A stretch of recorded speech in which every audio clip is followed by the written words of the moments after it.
Là, je veux revenir parce que tu as parlé d'une collaboration école-famille et tu t'es spécialisé dans ce domaine-là. Et maintenant, tu vas parler des devoirs, qu'il y avait des tours de magie à faire à la maison.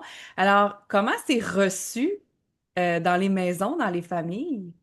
Parce que ça sort de l'ordinaire, là. Ça sort d'une feuille de leçon avec, tu sais, des points bien précis à travailler dans un cahier d'exercice ou dans un cahier d'études, par exemple. Comment tu t'y prends, puis comment c'est reçu?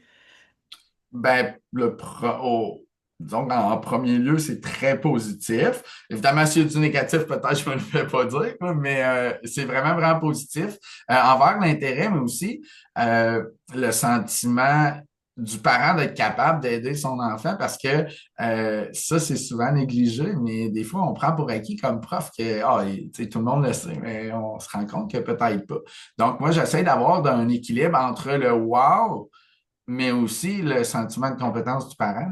Fait que ça, c'est important. Puis, ben, juste le côté affectif aussi. Tu sais, les devoirs, c'est rare qu'un devoir, c'est affectif, mais en famille, on peut vivre un beau moment parce que tout le monde qui va écouter a sûrement vécu un moment plus négatif avec son enfant qui ne voulait pas faire ses devoirs. Et c'est très correct, là, c'est très, très humain de vivre ça.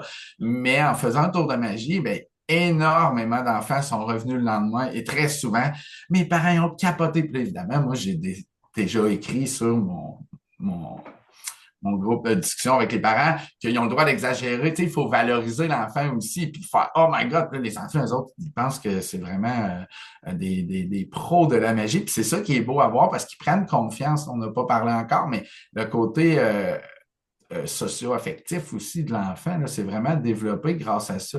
Prendre confiance de, tu sais, un oral, par exemple, ben, on peut faire un tour de magie qu'on apprend, qu'on améliore et comment on se présente, ben, il y a une particularité en faisant un tour de magie, et là, je donne certains trucs, mais c'est hyper stimulant pour eux de dire je fais un oral. En fait, je fais un tour de magie. Ils n'ont pas l'impression qu'ils vont parler de leur show, de leur chien, là, tu sais, ce qui est Hmm. correct, mais c'est un peu plus classique.